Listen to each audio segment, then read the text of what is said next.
España recibe fondos europeos por 72 millones para puntos de recarga, estaciones de recarga de hidrógeno y otras infraestructuras de combustibles sostenibles.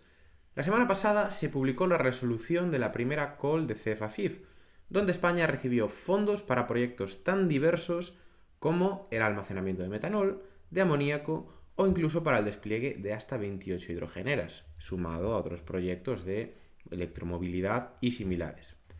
La verdad es que creemos que sentar una infraestructura para el transporte de combustibles alternativos, sobre todo el hidrógeno, es el primer paso para democratizar estas moléculas, haciéndolas commodities y aumentando su competitividad. Y otro paso relacionado con esto es el del ponerle precio a estas commodities, por cuánto se van a tradear en los mercados. Y de eso vamos a hablar hoy con Mibgas, quien ha establecido el primer índice de precios del hidrógeno renovable en España. Yo soy Bryce Armiño. Y yo soy Javier Pollos. Bienvenidos al podcast del hidrógeno, un espacio de Atlantic, donde te ayudamos a desarrollar proyectos de hidrógeno, de captura de CO2 y de combustibles derivados, prestando servicios de consultoría, ingeniería, preparación de ayudas y formación. ¡Empezamos!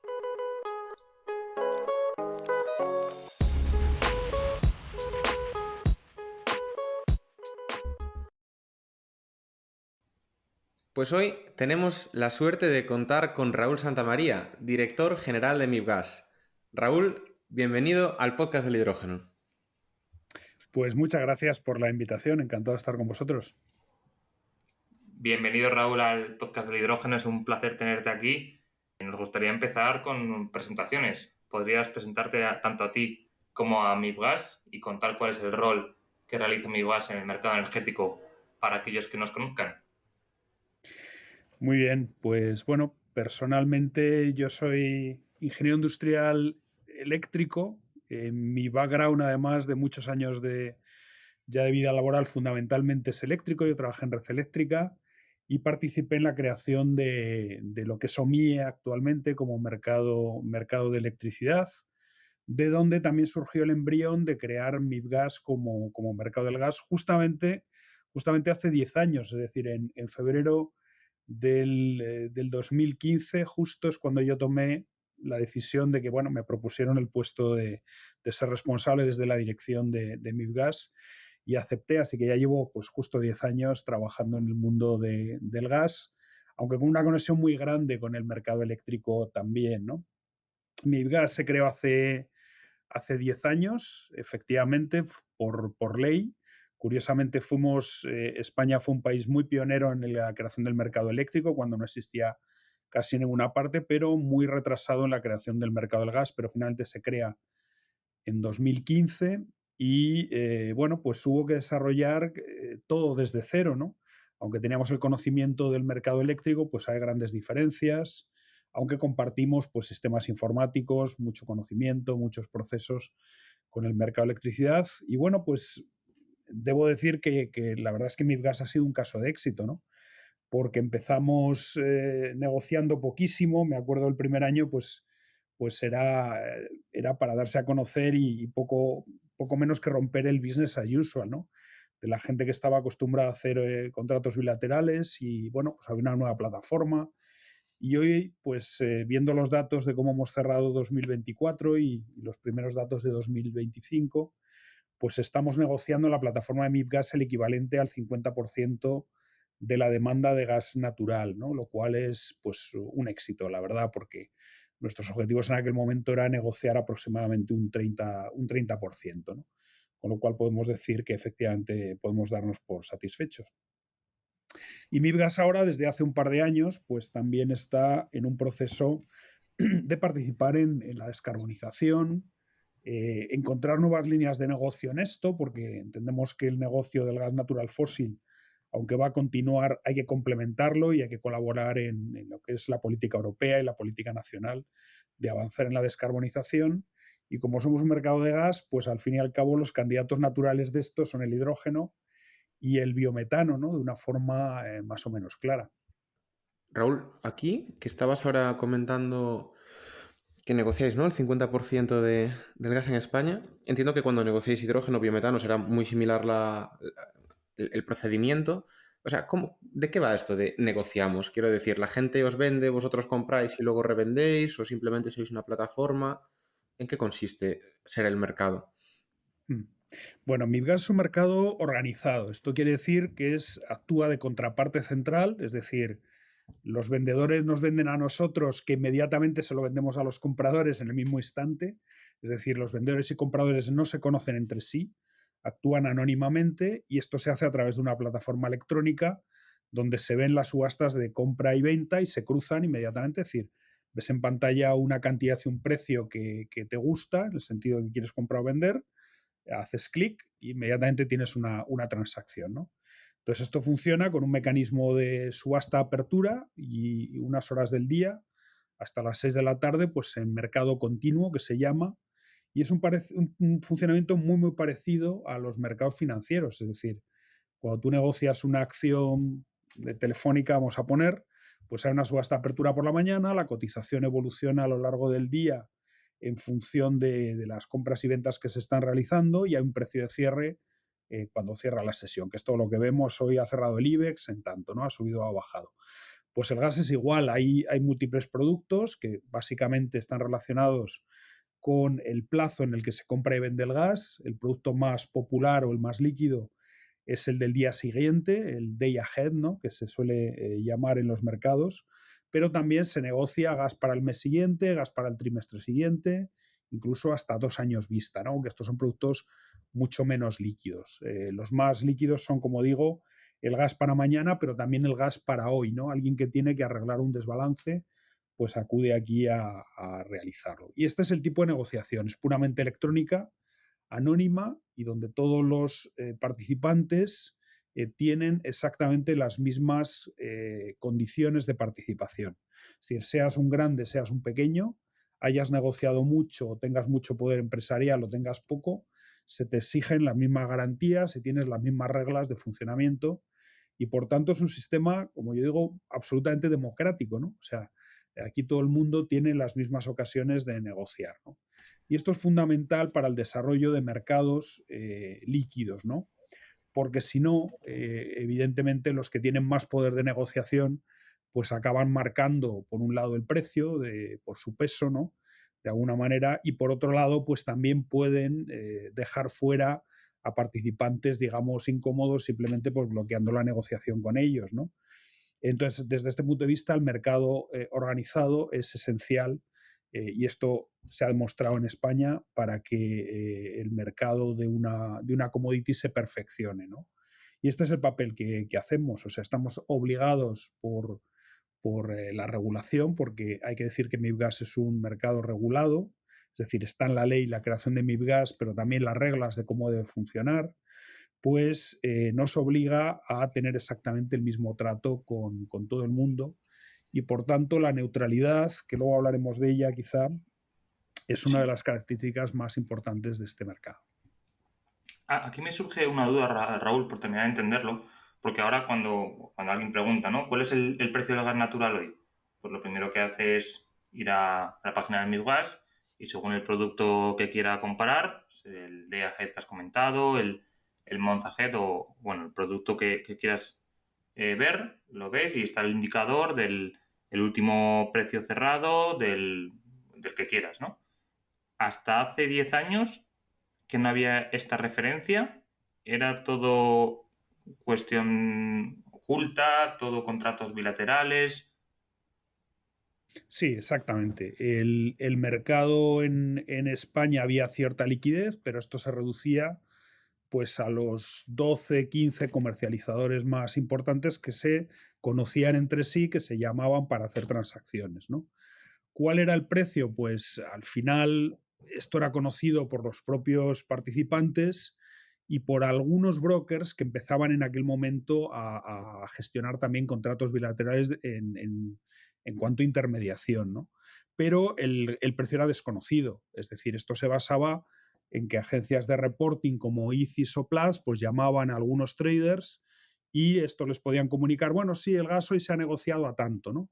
Pero no dejaba de ser pues un ejercicio bastante poco transparente y bastante inaccesible para cualquier otro agente del mercado que quisiera conocer esto, ¿no? Pues Mibgas ahora mismo ofrece prácticamente una información en tiempo real, es decir, si te bajas la app, pues puedes ver con un pequeño retraso, pues igual que las cotizaciones en bolsa, qué precios se está negociando y perfectamente cómo ha cerrado el producto en cada plazo. O sea que yo creo que lo que ha introducido Mibgas en este sentido es transparencia. Creo que es una de las cosas más importantes e inmediatez de esta información y la posibilidad de indexar a índices fiables que tienen gran liquidez detrás, de alguna manera. Y por otro lado, la igualdad de trato y la posibilidad de que pequeños comercializadores, incluso consumidores, accedan directamente a comprar en el mercado, cosa que de otra forma tendrían más complicado hacer, ¿no? Estupendo. Pues queda entendido. Y bueno, el podcast va sobre hidrógeno, combustibles renovables, y ahora ya nos metemos en esa materia. Lo has comentado, tenéis 10 años de experiencia en el sector del gas natural, ahora os vais a meter en otros mercados, como el del hidrógeno precisamente. ¿Qué aprendizajes o experiencias podéis extraer y aplicar a estos nuevos mercados emergentes? Bueno, pues una cosa que hemos sabido hacer es construir liquidez, ¿no? Pero evidentemente detrás de la liquidez tiene que haber el volumen y quizá esto sea pues también lo que primero hay que construir, ¿no? Que haya un mercado real, es decir, que se produzcan las moléculas correspondientes y que se puedan intercambiar. Y todavía sabemos que en esto queda mucho por recorrer, ¿no? Cuando Mibgas entra, pues la demanda de gas natural ya estaba establecida en España, la importación, los contratos a largo plazo, los comercializadores, etcétera, etcétera, con lo cual no estamos en la misma situación. Quizá esto sea más aplicable al biometano que en este caso al hidrógeno, pero de alguna manera pues sabemos hacer mecanismos de negociación de forma que si hay un mercado incipiente porque a alguien le sobra esta commodity, el hidrógeno en este caso, y quiere colocarla, pues nosotros sabemos y podemos ejercer un papel en cuanto a entidad neutral y con esta experiencia de encontrar los mecanismos más adecuados, ¿no? Este mecanismo que yo os contaba antes, de una negociación continua a lo largo del día que va creando un precio, pues evidentemente es aplicable cuando hay mucha liquidez, ¿no? Cuando hay poca liquidez, es decir, esporádicamente alguien quiere vender, alguien quiere comprar, pero no permanentemente, como ocurre con el gas natural, que todos los días hay desbalances y todos los días hay pues necesidades de ajustar la cartera porque hay un gran volumen en entrada y salida, ¿no? Tanto GNL como en consumo luego de gas propio o en exportación, importación. Pues cuando eso no ocurre y es más esporádico, quizá hay otros mecanismos como las subastas puntuales, es decir, tú agregas algo y creas un mecanismo con unas reglas de forma que lo subastas, o bien en pantalla o por recepción de ofertas y demás, ¿no? Entonces esto es algo que también sabemos hacer. Y esto puede ser útil, como digo, en esta situación y en el sentido de que eso ya proporciona determinadas señales de precio que de otra forma, pues como decíamos antes, está ausente, ¿no? Este mercado, pues normalmente, y todos los mercados se suelen desarrollar primero pues por contratación bilateral, es decir, te buscas lo que en el mundo del hidrógeno se llaman off-takers, ¿no? Que en el caso de los mercados que estamos acostumbrados, pues son agentes compradores, ¿no? Y lo haces bilateralmente por los contactos que tienes, por la proximidad, etcétera, etcétera. Cuando esto va evolucionando y hay más contrapartes posibles, pues aparecen los brokers, que son personas que no son contrapartes, simplemente facilitan porque saben que uno necesita comprar, otro necesita vender y su papel es, bueno, pues ponerles en contacto, cobrar una comisión por ello, pero en ningún momento ellos intervienen ni en el cierre del contrato, ni en que la commodity pasa por ellos, ni en cobrar y pagar, ¿no? Este es el papel más del broker, ¿no? El broker también introduce este tipo de facilidad para operar, pero no ayuda en la transparencia, porque normalmente las contrapartes requieren confidencialidad en este tipo de operaciones. Es decir, esto es el mundo bilateral, aunque sea intermediado, que está en la parte de la menor o poca transparencia, ¿no? Algunos brokers es verdad que son más transparentes y al final del día pues informan por un mailing o por agencias de publicación, pero no de una manera tan divulgada o tan accesible como suelen hacer los mercados organizados, que en este sentido siempre son las referencias de precio, ¿vale? Pues está interesante Eso, Raúl, sobre todo porque al final es un poco lo que acabas de comentar, ¿no? Hoy en día lo estamos viendo todos, que los contratos bilaterales están a la orden del día, todo el mundo necesita su HPA, pero que esto una vez que tengamos referencias, un mercado líquido y sobre todo transparencia, va a permitir para dar unas señales muy pero que muy fidedignas e incluso para, bueno, lanzar más proyectos, ¿no? Sin la necesidad de tener pues todo cerrado, por lo menos ese off-taker cerrado. Esperamos que esto suceda pronto, aunque no tiene pinta de que vaya a ser en los próximos 4 o 5 años. Exacto. Mira, por aclarar un poco, Bryce, este tema más, este papel de, o sea, mi experiencia es que el precio es fundamental, un precio transparente y publicado por una entidad de reconocido prestigio, y pues sonar pretencioso, ¿no? Pero en el sentido que una entidad que sea reconocida como neutral por todas las partes y que, bueno, y que ya tenga cierta trayectoria, y esto es lo que más te cuesta cuando montas una institución de este tipo desde cero, o ocurrió con OMIE, que yo lo viví desde el principio, y ha ocurrido con MIBGAS, y ahora afortunadamente creo que tenemos ambos mercados este papel de reconocimiento, ¿no? De entidad seria y que trabaja de una forma neutral.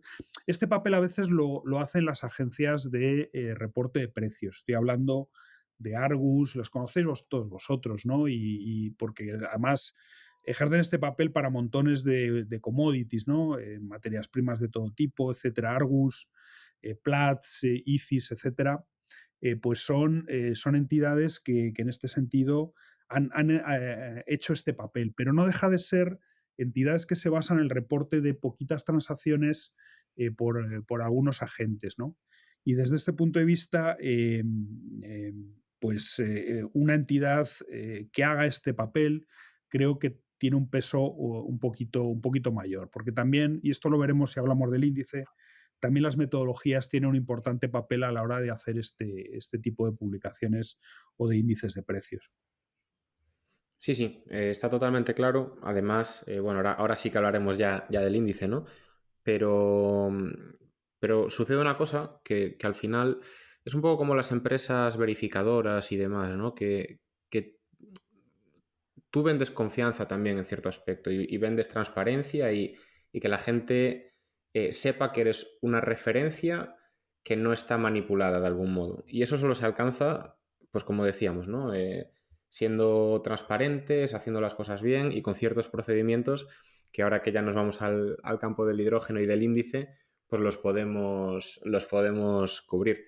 Y yendo ya al índice, al IBIX, que es pues la razón, ¿no? Por la que estás aquí hoy en este episodio. Sería bueno, Raúl, si nos pudieras comentar en qué consiste este trabajo que se ha hecho este último año. Pues la verdad es que es un trabajo interesantísimo, ¿no? Además, vosotros lo conocéis de primera mano porque habéis sido colaboradores desde el minuto uno, ¿no? Habéis sido unos consultores que nos han ayudado, nos hemos apoyado en vosotros y también, hay que decirlo, en la Universidad Pontificia de Comillas, ¿no? Exacto. Que ha sido, bueno, pues quien ha elaborado físicamente el motor de cálculo, pero bueno, la colaboración pues ha sido más directamente de vosotros como consultores y de ellos, más directamente apoyando a MIPGAS, pero también del grupo de usuarios, ¿no? Que ha sido afortunadamente muy heterogéneo y en este sentido muy enriquecedor, ¿no? El IBIX es un índice que empezó siendo un deseo de MIPGAS de publicar un precio y se ha convertido en algo mucho más complejo de lo que nosotros prevíamos al principio, pero creo que para bien, ¿no? A veces la complejidad no siempre es lo mejor, pero yo creo que se ha llegado a un equilibrio entre complejidad y diríamos que relevancia o significado de este índice, ¿no? Y es uno de los retos que manteníamos, ¿no? MIPGAS se propuso, como os decía, pues hace un par de años en cómo posicionarse o cómo empezar a jugar un rol para futuros desarrollos de negocio, porque bueno, el índice no nos va a dar muchos ingresos, pero sí nos da un posicionamiento que facilite que en el futuro pues tengamos más negocio en lo que sabemos hacer, que es encerrar transacciones de mercado, ¿no? Entonces, en este sentido, puesto que no hay mercado ahora mismo, en el sentido de que no hay transacciones, o no hay esa liquidez porque falta primero la construcción y segundo el intercambio, ¿no?, de las moléculas de hidrógeno, pues pensamos que lo primero sería abordar algo que pudiéramos hacer. Bueno, pues a veces te tienes que fijar en lo que hacen otros, ¿no? X en este sentido acababa de empezar a publicar el índice Hydrix, ¿no?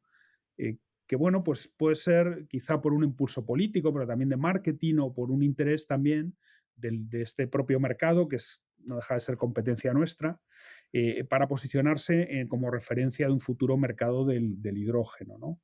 Y en este sentido, pues empezó por su mercado natural, que es Alemania. Y yo creo que tuvo mucha relevancia. Creo que supieron hacerlo muy bien, lo de la transferencia, la difusión de información para saber lo que era este índice y demás. Y entonces al investigar, pues vimos que las agencias de reporte de precio tenían una presencia ya en esto.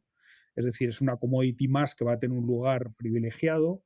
Y en este sentido, pues están deseando posicionarse. Y también el hecho de que, bueno, pues otras plataformas como CGH, que es también el operador del mercado del gas y con el que tenemos muy buena relación porque forma parte de la Asociación de Mercados Gasistas, en este caso, ¿Dónde mercados es CGH, organizados en Raúl? general. ¿De dónde es? ¿De Alemania o de dónde es? CGH es Austria. CGH es Austria. Austria. Son un mercado bastante dinámico y bastante innovador en muchas cosas, ¿no? Entonces, bueno, vimos que el índice de X, Hydrix, era un índice muy opaco. Ellos decían que basado en transacciones hechas en Alemania, pero bueno, investigando no encontramos mucha más información. Desde luego esto es lo ideal cuando un mercado es líquido. La información proviene del hecho de la transacción, no del hecho de una metodología elaborada que no deja de crear pues un precio más o menos sintético, ¿no? Mientras que CGH abordó otra aproximación, que era un índice basado en costes. Y esta fue la aproximación que nosotros pusimos de relieve en la primera reunión del grupo. Cuando anunciamos que queríamos hacer esto y convocamos a todo el mundo, pues la primera duda era esta, ¿no? ¿Qué tipo de índice podemos hacer? Y yo creo que en este sentido hubo un buen debate y bastante coincidencia en que lo razonable, y dada la todavía lejanía en que el hidrógeno esté disponible para poder hacer transacciones con él, era preferible empezar por una aproximación que fuera basada en costes, donde sí teníamos mucha información que habéis facilitado los propios consultores de vuestra experiencia pues moviéndose en el campo y en cuanto a los fabricantes, en cuanto a los proyectos que están en marcha, y ahí sí podíamos hacer algo, con la idea de que en el futuro esto pueda enriquecerse o evolucionar hacia lo otro, ¿no? No deja de ser algo muy parecido a lo que pasa en el mercado de PPAs, donde la aproximación de los que publican este precio no deja de ser sintética o basada en los contratos a plazo eléctricos, donde se introduce cierta metodología que acaba en un índice que luego retocan o enriquecen con las transacciones conocidas que le reportan las pocas transacciones todavía que hay en PPAs, aunque lógicamente están muy por delante los mercados del hidrógeno. Y este fue el planteamiento: hagamos un índice basado en costes. Nuestra idea era hacer un índice también muy sencillo, como hay mucha literatura por ahí, pero a medida que los debates en el grupo pues fueron profundizándose, esto fue evolucionando hacia una cierta complejidad. Por tanto, lo que IBIX representa en este caso es, explicado en pocas palabras, lo que va a costar un contrato de hidrógeno, alguien que lo cierre basado en una instalación modélica que tenga un poquito de allí, un poquito de acá, pero que represente a los desarrollos de un cierto tamaño que se están haciendo en España y que esperemos que pronto se empiecen a construir.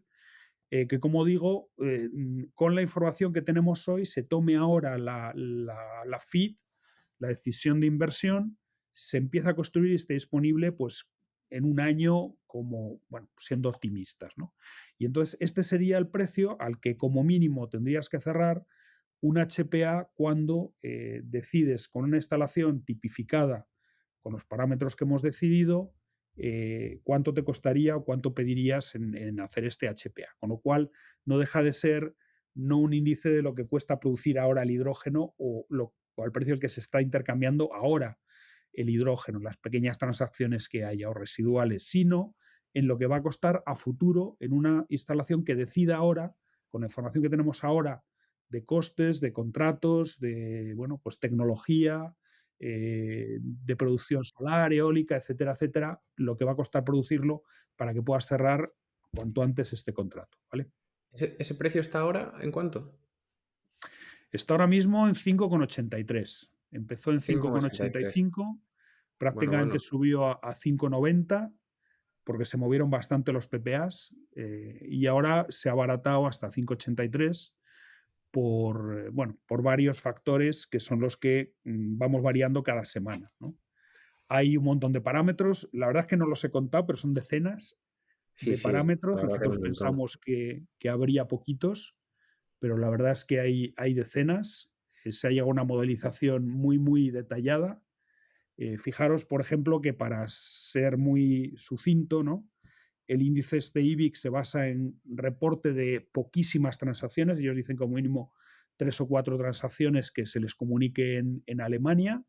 El índice de CGH, que es una fórmula clásica del LCOH, el Levelized Cost of Hydrogen, ¿no?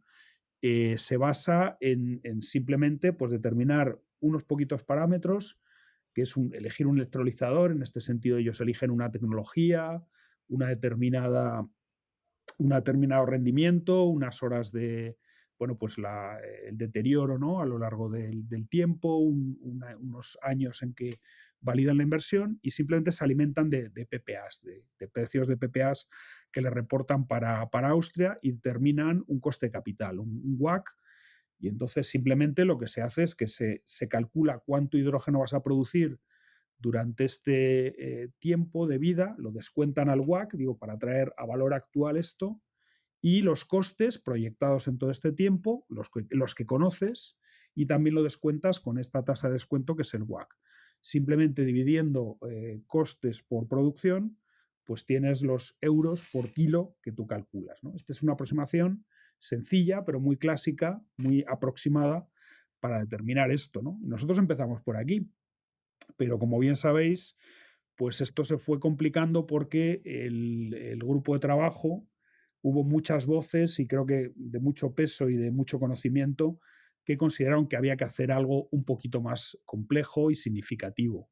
Y entonces al final pues hemos modelado cosas como tener una producción propia eléctrica en autoconsumo que sea significativa y que nos permita llegar a unas horas de funcionamiento pues razonables de la planta, unas 4.500, complementar esto con PPAs, con lo cual pues la instalación modelo, que como digo tiene estas decenas de parámetros que se pueden consultar todos en la web de MIBGAS donde publicamos este índice, pues utiliza un Project Finance. Ya no es simplemente una fórmula con descuento en el numerador y en el denominador, sino que ya es algo que la herramienta que cualquier inversor utilizaría con todo el detalle necesario, ¿no? Ha habido que lógicamente cortar en un cierto nivel de detalle, pero a todos los efectos incluimos pues un montón de costes y un montón de casos de modelización para encontrar los flujos de caja propios del inversor y con la rentabilidad definida para el inversor, que también esto ha sido objeto de un consenso, incluso donde han participado bancos en ayudarnos, pues podamos llegar a una precisión mucho mayor. O sea que esto es ya un Project Finance en todo el sentido de la palabra, como si realmente fuéramos nosotros a desarrollar esta instalación con todos los parámetros definidos, ¿no? Si me permite, Raúl, ese camino estuvo muy bien, porque al final es lo que tú has dicho, ¿no? Al principio como que se planteó hacer algo más simple, la típica fórmula de descuento de flujos de caja y demás, y ahí es cuando también el mundo real te baja un poco a la tierra, ¿no? Los propios desarrolladores, sobre todo, una cosa curiosa ahí, las empresas más grandes o con quizás unos departamentos más potentes dijeron, mira, esto solo va a ser representativo y solo va a ser creíble si lo haces bien. Y ahí un poco siguiendo en la línea que comentábamos antes, ¿no? De ser referencia y demás, y dices, oye, pues se tardó más, se dedicó más trabajo, pero es que es algo que yo también te quería preguntar ahora, porque hace 2 meses ya que se sacó, nosotros por nuestra parte hemos escuchado muchas cosas buenas, pero también dentro de todo este trabajo que se hizo de tratar de ser representativo, de tratar de, al final, abarcar todo lo que sea necesario para ser creíble, en estos 2 meses, esas ideas que teníais de, vale, quiero que mi índice sirva para esto, ¿las estáis viendo refrendadas? Es decir, esa intención que había con IBIX se está ahora mismo refrendando con opiniones, trabajos, gente que lo use como referencia. ¿Lo estáis detectando eso? Pues mira, hemos recibido bastantes inputs, ¿no? Al respecto, muchos de propios participantes dentro del grupo de trabajo y luego gente externa que no conocíamos que se ha aproximado a nosotros. La verdad es que hemos recibido muchas más felicitaciones y alabanzas, he de decirlo, ¿no? que reproches, pero lógicamente sabíamos que esto no iba a estar al gusto de todos, ¿no? Con lo cual, lo que siempre hemos pretendido y seguimos haciéndolo es decir, mira, este índice representa el resultado de una instalación modelo que no se corresponde a ninguna de las que hay en la realidad, pero sí que tienen ingredientes en cada una y a través de este ejercicio de total transparencia de los parámetros que estamos utilizando para modelizar esto, incluso del método de cálculo, o sea, no hemos repartido el motor de cálculo, creemos que, bueno, pues es un trabajo que debe estar restringido pues al propio desarrollo que nosotros hemos costeado, ¿no? Pero sí tiene tantas explicaciones de cómo lo hacemos y es un método tan estándar y tan tradicional que cualquiera lo puede replicar, aunque lógicamente replicar todos los detalles tiene su complicación, ¿no? Hemos recibido, curiosamente, pues hasta ideas de gente que está pensando en indexar HPAs a nuestro índice, ¿no? Cosa que nos llega incluso a asustar un poco, ¿no? Porque esto pues tiene su complejidad, ¿no? Y yo creo que en la negociación de un HPA pues ya se verá todo esto, ¿no? Quizás esta es la idea más radical que hemos recibido, pero otros pues sí que nos han dicho, oye, que yo he comparado mis proyectos y resulta que es que esto no está nada descaminado, es que coincide mucho con lo que me ocurre. Pero bien es verdad que, bueno, pues yo no tengo eólica, con lo cual me sale un poquito más barato, ¿no? O al revés, oye, que aquí, en fin, las horas de producción que ponéis a mí no me vale para los que yo tengo, porque con 4.500 horas es imposible. Y entonces a mí me va a salir más caro.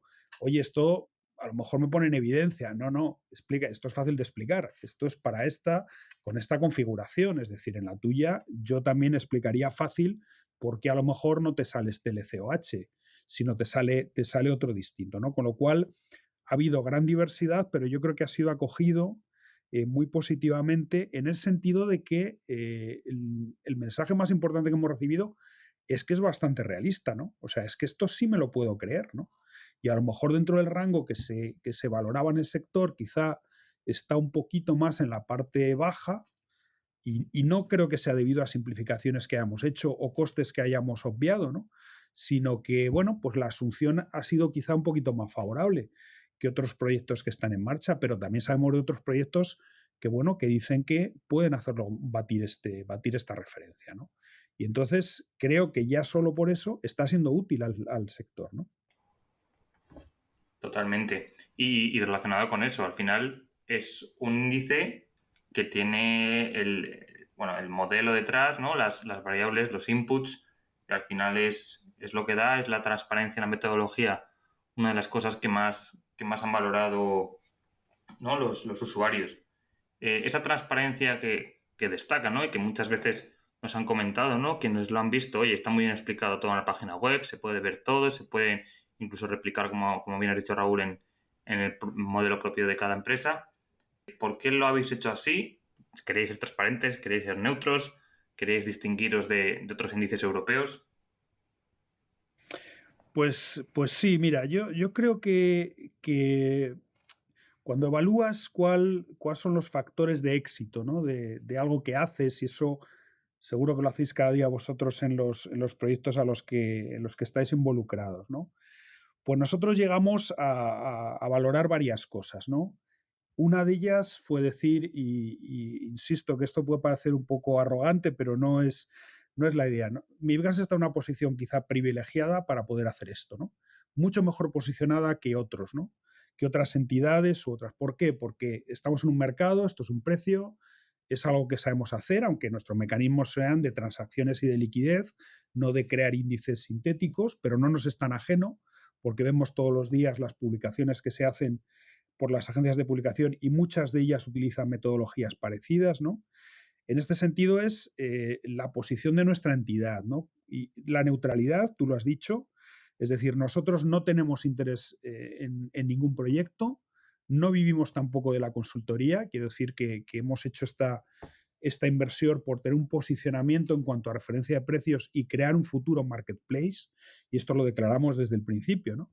En nuestra explicación y en un poco las guías de trabajo que dimos al grupo en el momento en que empezó. Entonces, la transparencia y la neutralidad y el buen posicionamiento de MIFGAS para hacer esto, como digo, la falta de intereses y la falta de que, bueno, es que para nosotros, cuando dices es que es caro, es barato, es que nosotros no juzgamos. Es decir, cuando alguien dice el gas está barato, el gas es caro, pues es que depende. Para un vendedor, si el precio es alto, seguramente le parecerá estupendo y a un comprador le parecerá caro, o al revés, cuando el precio se hunde, pues a un vendedor le parecerá barato.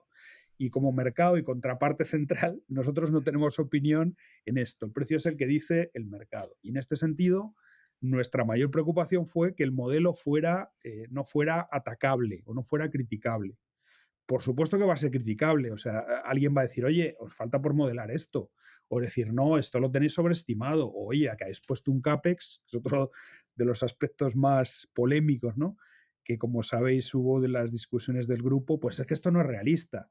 Pues sí, la crítica es esa, pero en cuanto al modelo, creo que la crítica no hemos recibido todavía ninguna crítica, o sea, nadie nos ha dicho, oye, lo que habéis hecho no vale para nada, porque al final tú puedes ser muy solvente, puedes ser muy neutral, puedes ser muy transparente, pero si el modelo que haces es una patata, pues oye, esto se va a desacreditar rápidamente, ¿no? Y eso es lo que quisimos evitar.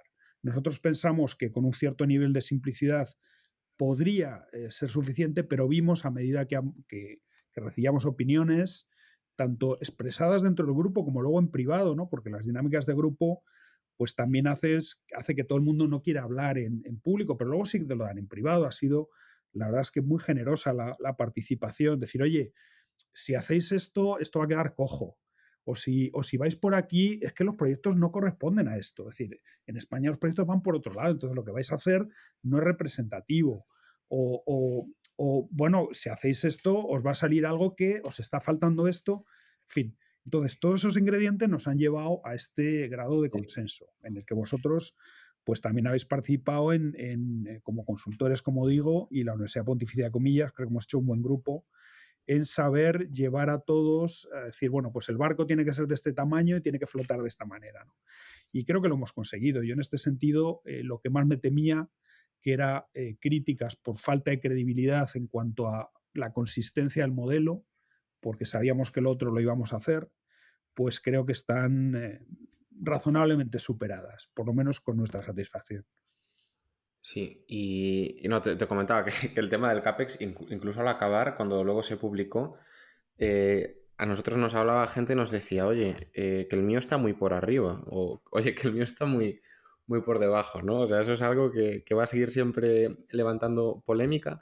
Pero hubo otras cosas que, o sea, a mí me gustó mucho formar parte del proceso, porque recuerdas en una de las sesiones de los grupos de trabajo, que bueno, muchos de los que nos escuchan han estado, pero muchos otros no, se organizaban cada mes más o menos unos grupos de trabajo en los cuales se presentaban los avances, ¿no? Y recuerdo que nosotros íbamos con una propuesta, por ejemplo, que esto es que nos pasó el otro día, íbamos con una propuesta de diferente rentabilidad exigida a la planta de electrólisis y a la planta de renovables. Entonces, hubo una persona que, bueno, no voy a comentar, ¿no? Porque igual no quiere, pero una persona que dijo, oye, no, esto ni de broma. Si la planta de autoconsumo va unida al electrolizador, esto vamos a tener que ponerlo como una TIR exigida única, es decir, una rentabilidad exigida única. ¿Por qué? Porque pese a que mi planta de renovables no tenga tanto riesgo, es cierto que si falla mi electrolizador, pues falla mi planta. Que yo personalmente no lo veo tan así, pero se decidió proceder de esa forma, ¿no? Y precisamente la semana pasada un cliente que, bueno, nos había pedido un estudio de viabilidad, y nos decía, delante de su equipo, ¿no? Pues estaban debatiendo eso. Y precisamente les contábamos este caso y les poníamos como referencia pues lo que se decidió hacer en el índice, ¿no? O sea que yo creo que también el hecho de poner todo eso a disposición del público, ya escapándonos del índice, ¿eh? Pero es como mostrar el consenso de la industria y validar ciertas ideas. Entonces, hace muy bien a pues, pequeños desarrolladores o empresas que no tengan tanta clarividencia o ese departamento financiero o esa accesibilidad a los bancos de primeras. O sea, yo creo que también aporta mucho a solidificar y a ser más rotundos en el establecimiento de cómo afrontar los proyectos. Porque mucha gente lo que le pasó en el mundo del hidrógeno es que empezó con ciertas ideas y luego se le vinieron abajo cuando llegaba la hora de buscar la bancabilidad, ¿no? Y el hecho de poner esto público y accesible da mucha solvencia también a estas empresas y le acelera mucho el trabajo. Yo creo que también eso es algo que ha hecho mucho bien, en realidad, la verdad. Y no lo veía yo así de primeras, ¿eh? Pero un poco a toro pasado, con la gente con la que hemos trabajado, los proyectos que tenemos y demás, no ha habido persona o empresa que no haya acudido a la metodología y que que no haya sacado un aprendizaje. Pues mira, es estupendo lo que me cuentas, porque yo creo, esto es algo que, fíjate, vino, también lo recordáis, en una etapa muy posterior, ¿no? Es decir, uno de los primeros problemas al que te enfrentas es decir, pues el que dije yo, creas un índice basado en costes, que luego hablaremos de cómo complementar esto, ¿no? Índice basado pues en el willingness to pay, ¿no? Famoso y demás, ¿no? Pero bueno, vamos a empezar por lo primero, es decir, un índice basado en costes frente a un índice basado en transacciones, pero aquí no hay transacciones, pues venga, vamos a un índice basado en costes. Una vez que lo tenemos, pues vamos a ver qué hay por ahí. Bueno, pues hay una forma de abordarlo muy sencillita, que es un precio orientativo, como contaba antes, con un LCOH, que es un numerador y un denominador, y ya está, hay una tasa de descuento y adelante, ¿no? Y luego pues surgen cosas, ¿no? Decir, bueno, ¿y qué precio ponemos a esto? Claro, los proyectos en España, como muy bien hablamos en el grupo, pues son variados. Es decir, algunos se han decantado por una tecnología PEM, otros por una alcalina. Lo que estamos viendo estábamos viendo en la información revelada era que las ofertas eran muy dispares. Si te vas a un electrolizador alcalino, pues el CAPEX es distinto, luego varían otros parámetros, etcétera, etcétera. Y se tomó pues muy tempranamente la decisión de ser un poco agnóstico en este sentido. Esto es difícil y claro, pues alguien que opta por una tecnología, aunque hay algunos casos de hibridación, por lo que luego he sabido, ¿no? Eh, pues claro, hay una separación, ¿no?, de este parámetro. Y esto es criticado. Y bueno, pues al final la opción de tomar un valor intermedio entre ambas, saber lo que pesa el CAPEX, que es muchísimo dentro del índice, y saber en cuánto te desvías y por tanto en cuánto puedes ponderar el desvío por el índice era fundamental, ¿no? Otra de las decisiones pues fue la que hemos comentado, la de, bueno, es decir, vale, pues no es una tecnología ni es otra, es un término medio y cada uno ya sabrá cuánto se desvía de esto. Y como digo, una de las últimas también fue, bueno, ha habido muchos parámetros que han sido objeto de mucho debate. La segunda más importante fue el tema de modelamos una planta de autoconsumo eléctrico o no, o lo tiramos todo de PPAs, ¿no? Como hace el índice que os comentaba, el de CGH, ¿vale? Es que esto es lo más sencillo, porque metes en el modelo entrada de una proporción eólica y una proporción solar, haces el perfilado y ya está, ¿no? Pero claro, las plantas que están en la realidad van por otro lado y es por el autoconsumo en gran medida, aunque se complementen de PPAs, ¿no? Entonces, todo el mundo dijo, aquí hubo cierta presión, reconozco cierta resistencia porque esto introducía un nivel de complejidad muy grande y sobre todo en meternos en un mundo que no conocíamos tanto, que es el modelado de ya plantas renovables eléctricas, ¿no?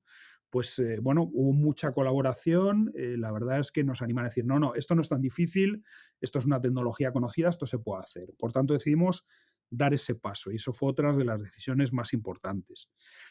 Otra de las grandes fue lo que hemos hablado, la rentabilidad. Es decir, vale, ahora tenemos ya una planta de renovables de autoconsumo que, por cierto, podría tener otro uso. Si fracasa el proyecto de hidrógeno, esto lo podrías vender, ¿no?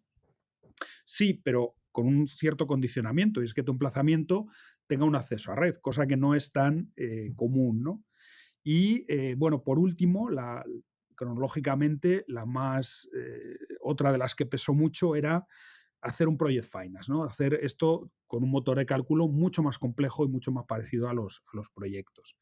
Todo esto pues, ha tendido a este conjunto de decisiones siempre en hacerlo más complejo, cosa que hemos tenido resistencias, como digo, pero creo que la decisión ha sido acertada porque le ha dado una enorme consistencia y creo que hemos sido capaces de abordarlo, ¿no? Entonces, desde este punto de vista, lo que comentabas de la rentabilidad, pues fue otra de las decisiones. Al principio manejamos una rentabilidad de proyecto, un WACC típico, ¿no?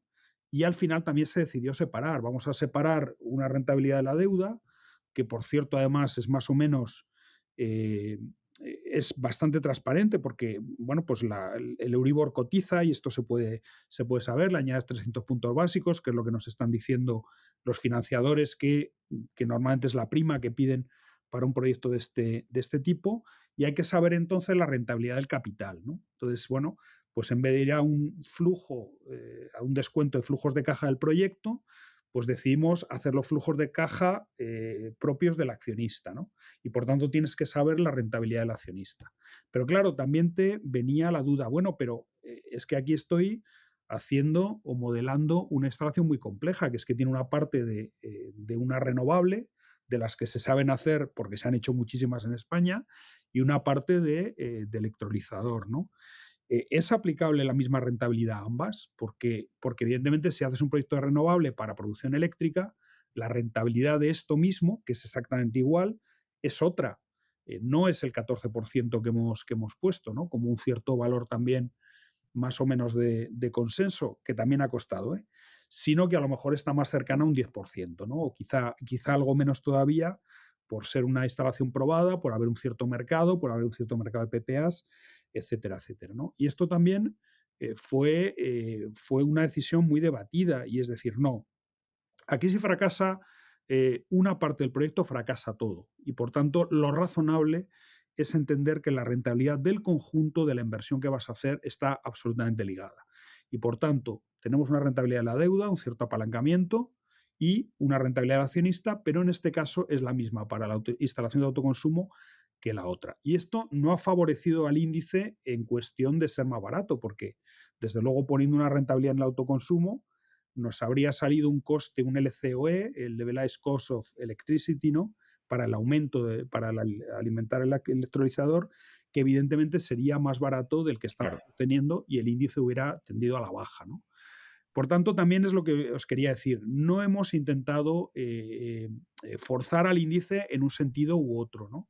Sino que nos ha preocupado mucho que el modelo reflejara bien lo que los participantes nos estaban diciendo, lo que los proyectos están haciendo y también los financiadores. Y aquí en este sentido, quizá la última discusión la tuvimos con los financieros, donde sí nos recomendaron o sí que nos dijeron que en las evaluaciones de proyectos que hacen ellos y en las due diligence, ellos iban a considerar el mismo riesgo para la instalación de autoconsumo si se dedicara a la producción del hidrógeno que la propia inversión en la planta electrolizadora. Y esto creo que también fue decisivo para decantar el debate, que ya está bastante decantado, sí, por cierto, pero fue decisivo a la hora de decir, mira, si el financiero te lo va a evaluar así en sus assessments, lo razonable es hacerlo de esta manera. Y entonces ya tiramos por aquí definitivamente. Pues sí, la verdad que muy bien explicado ahí, Raúl. Fue un desafío, ¿no? La creación de este índice, que una vez que está publicado puede parecer que ya está todo el trabajo hecho, pero nada más lejos de la realidad. Así que te queríamos preguntar ¿y ahora qué? ¿Qué próximos pasos va a vivir el IBIX? Bueno, pues lógicamente el trabajo está solo a medio hacer. Esto sí que es cierto, ¿no? Aunque he de reconocer que llegados a este hito de haber construido un motor de cálculo con toda la modelización, ¿no? Y este retroceso hemos como respirado, ¿no? Y ahora, bueno, pues también nos dedicamos a otras cosas que lógicamente tenemos que atender. El índice está ahí. También nos importaba mucho recibir feedback, ¿no? Lo que hemos hablado un poco antes también era importante para ver si realmente pues, hay cosas que corregir o no. Y yo creo que aquí hay dos cosas. Una de ellas, pues definir cómo vamos a evolucionar el propio índice. Es decir, aquí hay parámetros que evidentemente hay que revisar con cierta periodicidad, algunos quizá con poca periodicidad y quizá con una revisión anual pues es suficiente. Otros se están calculando en base a datos semanales, ¿no? El coste de los PPAs.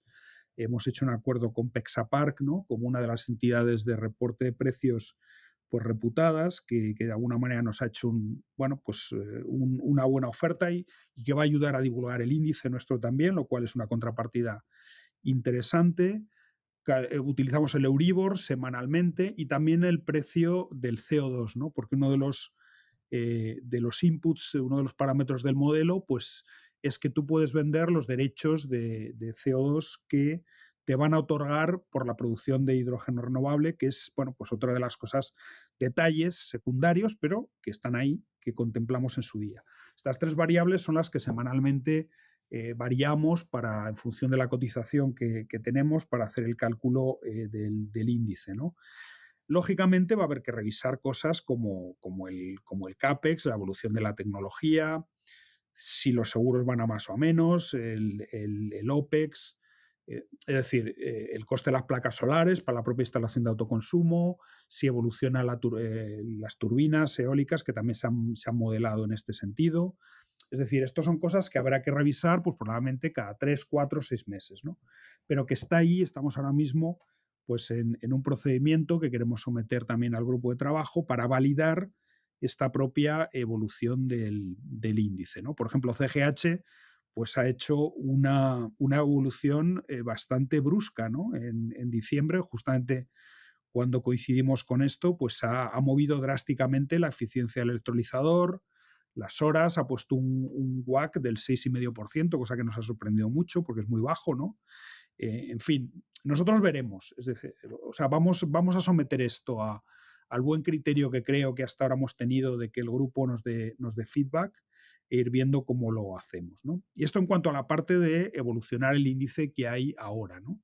También está sobre la mesa, y esto lo dejo un poquito más para plazo, la idea de poder hacer un segundo índice de costes que se salga de esta instalación modelo y que refleje pues, otro tipo de instalaciones a mayor escala que ya se están planificando, ¿no? Pues instalaciones de más de 100 megas, o sea, hay que recordar que nuestra instalación es de 50 megavatios, no sé si ni siquiera lo hemos llegado a decir. Instalaciones de 100, 150, 200 ya están empezando a proyectarse, ¿no?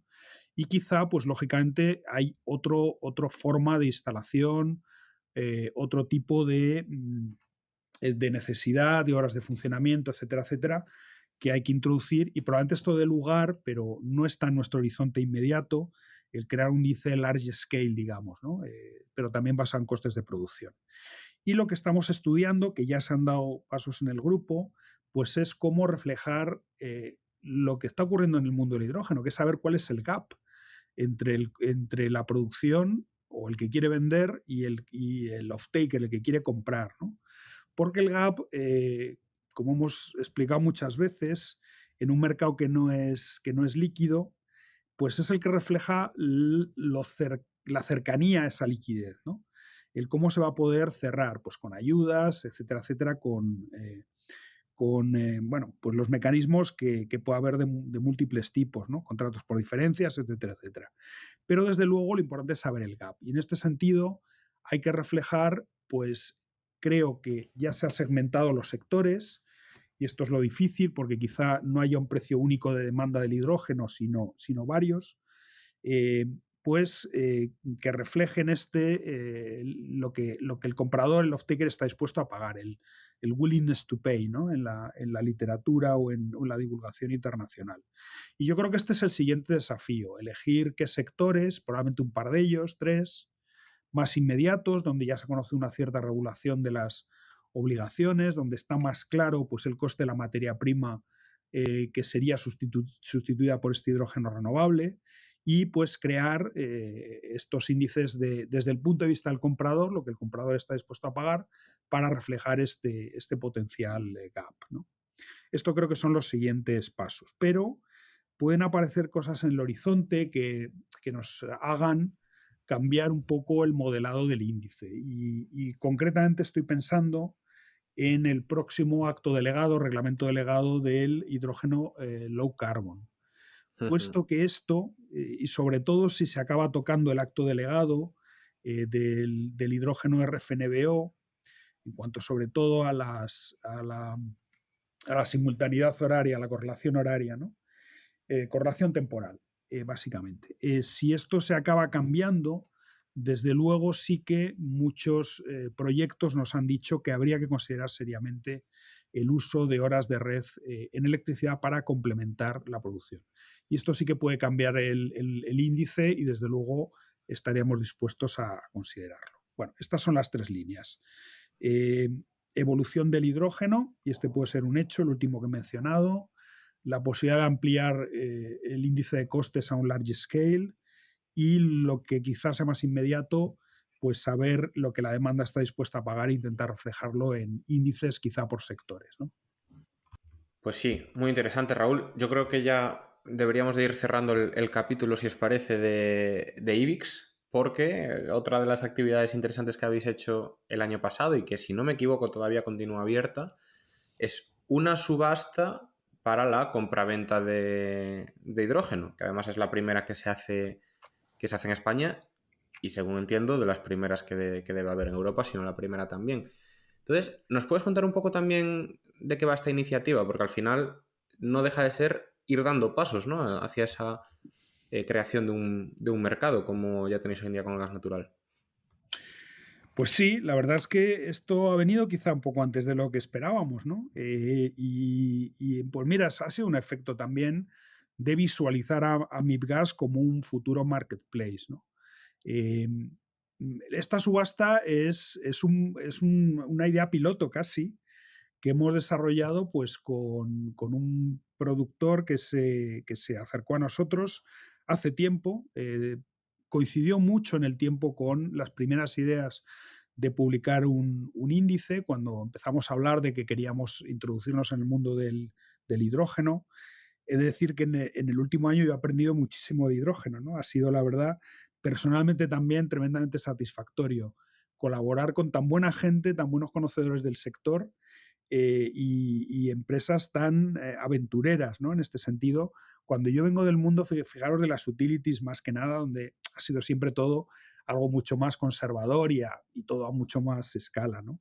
Entonces, bueno, pues esta empresa de H2 con el proyecto Hisensia se nos acercó y compartimos la idea de que, bueno, que nosotros somos un mercado, que nosotros podemos ayudar también a esto. Y poco a poco pues fuimos perfilando cómo podríamos hacer un mecanismo de mercado para ayudarles, en este caso, a encontrar off-takers. Que este es un papel que puede hacer una plataforma tipo MIBGAS, sobre todo, como digo, en momentos donde la liquidez es inexistente o baja, ¿no? Entonces, pues se nos ocurrió hacer esto. Hay personas de MIBGAS que tenemos experiencia en subastas, porque venimos del mundo de las subastas CESUR eléctricas y demás, que nosotros fuimos de los primeros que las diseñamos, ¿no? Estando ya en OMIE. Y bueno, pues tenemos cierto conocimiento de cómo hacer estos mecanismos. Entonces, bueno, con la ayuda, lógicamente, un trabajo conjunto con DH2 y en vistas del proyecto Hisensia, pues decidimos hacer este tipo de subasta, pues que es larga en el tiempo, no es una subasta en una plataforma electrónica, como quizá ojalá pudiéramos hacer en el futuro, quizá de lotes de venta de hidrógeno, ¿no? Y entonces, pues consta de varias fases. Ha sido la precalificación hasta Navidades, prácticamente, de las empresas que se han interesado. Ahora estamos en una fase de calificación, donde, bueno, pues se revela qué empresas, por dónde van los intereses y demás, y se empiezan a enviar ya los términos en que el productor pues piensa que puede vender este hidrógeno, unos precios mínimos por lotes, es decir, lógicamente los precios varían en función del volumen y la longitud en el tiempo, ¿no?, de esta entrega de hidrógeno. Uh-huh. Entonces hay pues toda una variedad donde los interesados ahora mismo pues deciden a qué optan, ¿no?, y qué precio estarían dispuestos a pagar. En el momento en que se reciban estas ofertas, que serán no vinculantes en todo caso, pero sí ya altamente indicativas, pues aquí acaba el papel de MIBGAS, en el sentido de poner en contacto a dos partes y vigilar que el proceso se hace sin discriminación, con neutralidad, con objetividad, con transparencia, aunque con confidencialidad en este caso. Y aquí, pues si hubiera un cruce, digamos, de intereses, de oferta y demanda, por los posibles off-takers y el organizador, el iniciador que decimos nosotros de la subasta, pues la negociación del term sheet para el HPA ya lo hacen bilateralmente los interesados, ¿vale? Entonces este es el papel, es un experimento también para nosotros y la verdad es que ha suscitado ya el que otros 4 o 5 hayan dicho, oye, ¿y podríamos hacer nosotros esto? La respuesta es sí. MIBGAS, una línea de negocio es esta y estamos para esto. Estamos esperando un poco a que acabe todo el desarrollo de esta subasta. Es decir, no queremos entrar en múltiples procesos simultáneos, sino que, bueno, pues queremos ganar experiencia con esto y desde luego estamos interesados en colaborar en que otros pues utilicen a MIBGAS como plataforma en este sentido. Lógicamente, proyectos con cierta entidad, cierta bueno, pues desarrollo ya y demás, ¿no? Hay que reconocer que el proyecto de Hisensia, pues aparte que ha sido uno de los 6 proyectos que ha obtenido financiación del Banco Europeo del Hidrógeno, pues ya tiene un avanzado estado de desarrollo, ¿no? En el sentido que, bueno, pues tiene ya declaraciones y autorizaciones ambientales hechas. Y bueno, pues este sentido es lo mínimo que requerimos, ¿no? Que haya una cierta entidad del proyecto que, bueno, pues quiere decir que no es trabajo tirado a la basura por nuestra parte, ¿no? Y en este sentido, si colaboramos en la dinamización, pues fantástico.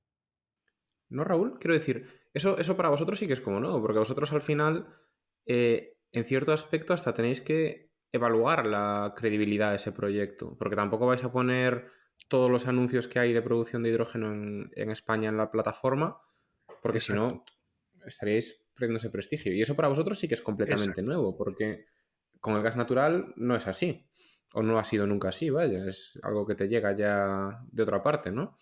Exacto, o sea, en el gas natural tú te das de alta una entidad, aquí la credibilidad pues, se basa en poner avales y garantías y que lógicamente reciba esa entidad una autorización por parte del gestor técnico del sistema, Enagas, y también por parte del ministerio en el sentido que sea comercializador. Desde ese punto de vista nosotros le damos de alta y se le trata como a otro cualquiera desde el punto de vista que tiene una cartera de balance, etcétera, etcétera. Aquí ya no, esto es mucho más etéreo. Pero bueno, pues el grado de madurez de los proyectos es absolutamente relevante, ¿no? Claro.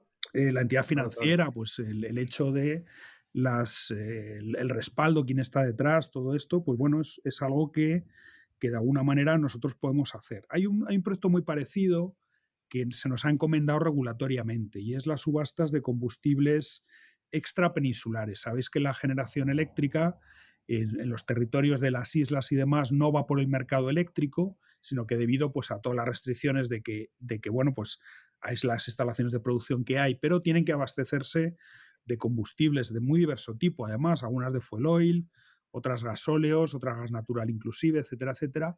Entonces el Ministerio, aunque no se ha celebrado todavía, ha encargado a MIBGAS el gestionar este tipo de subastas. Y es muy parecido, es decir, es recibir en un pliego de entidades de cierta consistencia, porque, claro, no puedes cerrar un contrato de suministro de gasoil a una entidad, a una central de generación, cuando detrás pues hay un chiringuito, digamos, ¿no? Entonces hay que evaluar esto de alguna manera.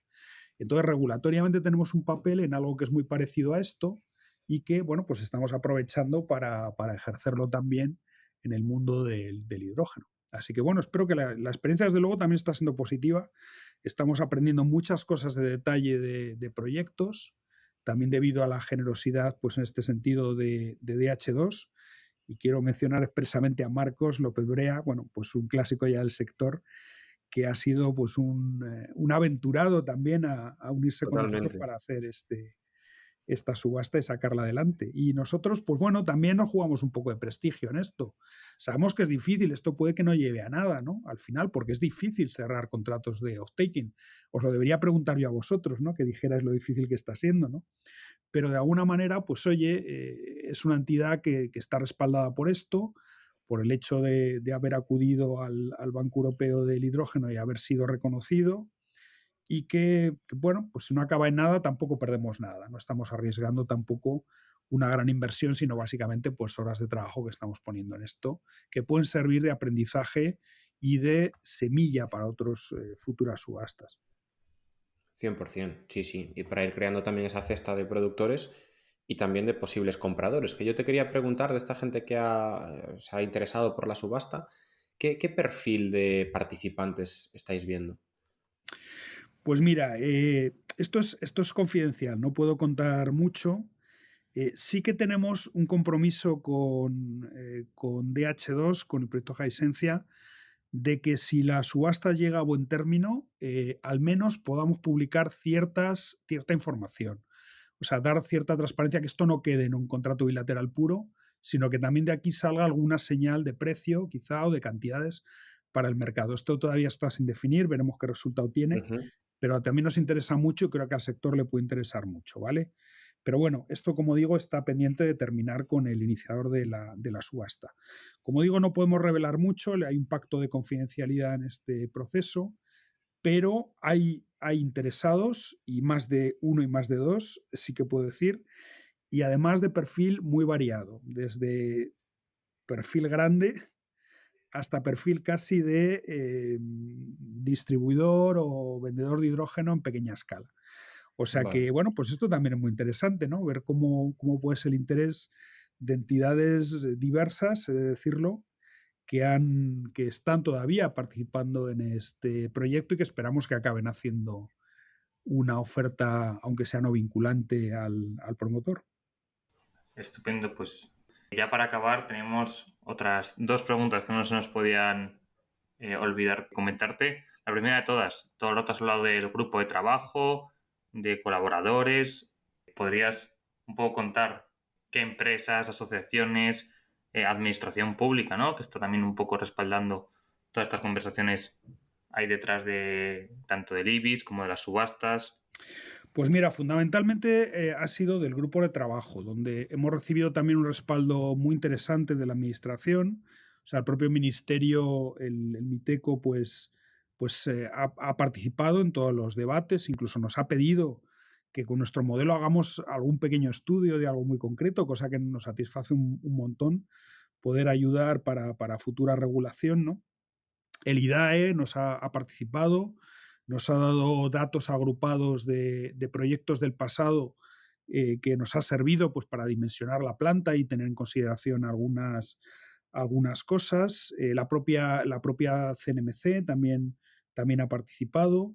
Y bueno, yo creo que el grupo está representado un montón de entidades, ¿no? Desarrolladores, utilities, prácticamente están todas participando, entidades financieras también. Y bueno, pues consultores como vosotros habéis sido clave para este hecho. Y bueno, pues en este sentido hemos recibido reconocimiento, tampoco un apoyo más allá de esto, pero bueno, pues todas entidades, es decir, que están en el grupo de trabajo, y su respaldo ya para nosotros pues es fundamental a la hora de que nos animemos a seguir. Y hemos recibido más ánimo que reproches, todo hay que decirlo, más bien pocos reproches o casi ninguno. Genial. Buenas noticias entonces. Y ya por último, Raúl, después de todo este trabajo hecho, ¿percibís diferencias significativas entre lo que se está haciendo aquí en la península ibérica con otras regiones de Europa relacionado con el mercado de hidrógeno? Bueno, pues mira, yo creo que en el índice estamos siendo más o menos pioneros. Yo vengo ahora del Congreso del Hidrógeno en Huelva, que la verdad es que ha sido, bueno, muy interesante, ¿no? Al final, bueno, lo comentábamos, ¿no? Que ya hay un montón de eventos, un montón de congresos y demás, y de alguna manera pues oye repetidamente muchas cosas, porque esto cuesta, o sea, tarda en evolucionar y tampoco hay tantas novedades de un evento a otro, pero la verdad es que ha habido una participación muy interesante de mucha gente, y han surgido pues también ideas de cómo se están moviendo fuera, y especialmente a mí me ha llamado la atención los proyectos de la zona de los países árabes y el Golfo Pérsico, que están invirtiendo tremendas cantidades en producir hidrógeno renovable y sobre todo derivados, ¿no? Que quizás lo que tengan más facilidad para exportar. Entonces, en este sentido, pues hay que pensar que no nos debemos conformar con la idea de que muy repetida, de que la península ibérica es un lugar privilegiado para hacer esto y tal. Cuidado, que hay muchos otros lugares incluso más privilegiados, más distantes, eso sí, pero probablemente más privilegiados en recursos para producir hidrógeno renovable y con más potencia de capital ahora mismo, porque pueden invertir masivamente en este tipo de plantas, ¿no? En este sentido, yo creo que debería haber un impulso por las autoridades que yo creo que el interés lo han demostrado, ¿no? La apuesta, lógicamente, del ministerio, reguladores, en todo esto es clarísima, hay un mensaje político muy claro de apoyo a las renovables. Y bueno, yo creo que ojalá también se materialicen cosas como determinar ya pues obligaciones regulatorias, etcétera, etcétera. Y bueno, pues por ejemplo a mí me llama la atención lo que está haciendo Portugal, un país más pequeño, pero que también estas cosas te permiten ser dinámico, ¿no?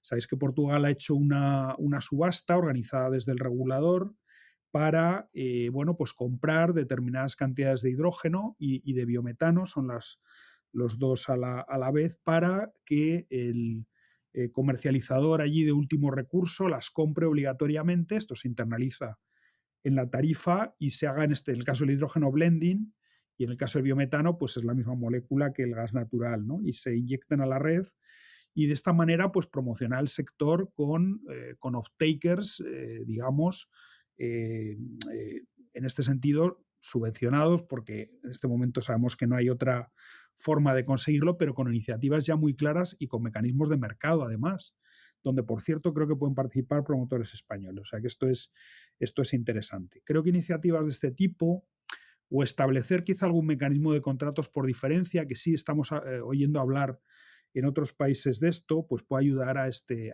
desarrollo. Creo que no debemos en este sentido dormirnos como digo, en la autocomplacencia y la idea de que, bueno, pues esto va a ser el paraíso del hidrógeno porque somos quienes somos, estamos donde estamos y somos estupendos, ¿no? Esto necesita otro tipo también de ideas que creo que se están moviendo y que en este sentido conviene dinamizar también al máximo por nuestras autoridades. Creo que la dinámica desde la propia iniciativa de los desarrolladores es máxima, pero este empujoncito nos vendría realmente muy bien, creo, a este sector. Estamos totalmente de acuerdo que no podemos pisar el freno ahora que ya hemos avanzado tanto en los últimos años.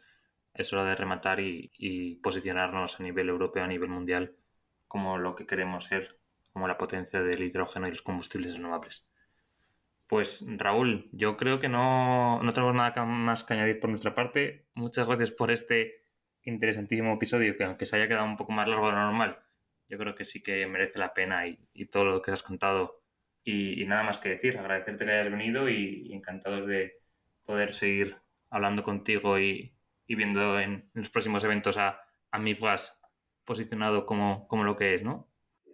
Pues sí, queda mucho trabajo, lo sabéis porque lo hemos hablado, quedan cosas por hacer, con lo cual la colaboración va a seguir, el trabajo con el grupo va a seguir, nuestra involucración en el mundo del hidrógeno tiene recorrido y tiene futuro, estoy convencido.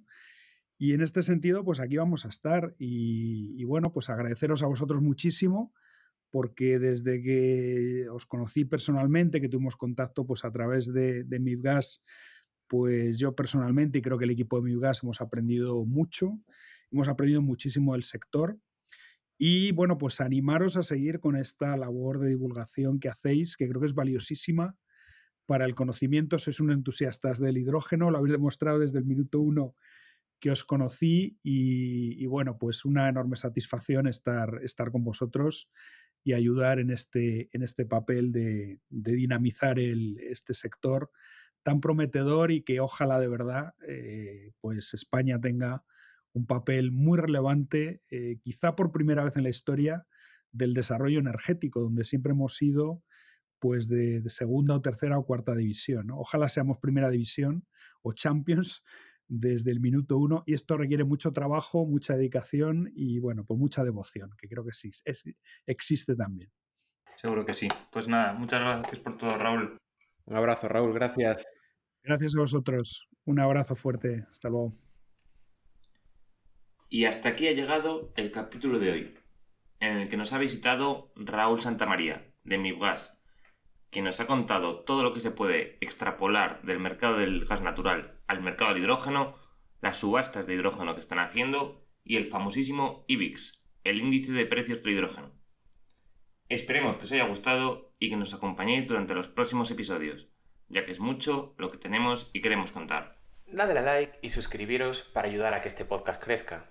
Todas vuestras valoraciones serán bien recibidas en el correo elpodcastdelhidrógeno@gmail.com o en los comentarios de las principales plataformas. Un abrazo grande y hasta la próxima semana.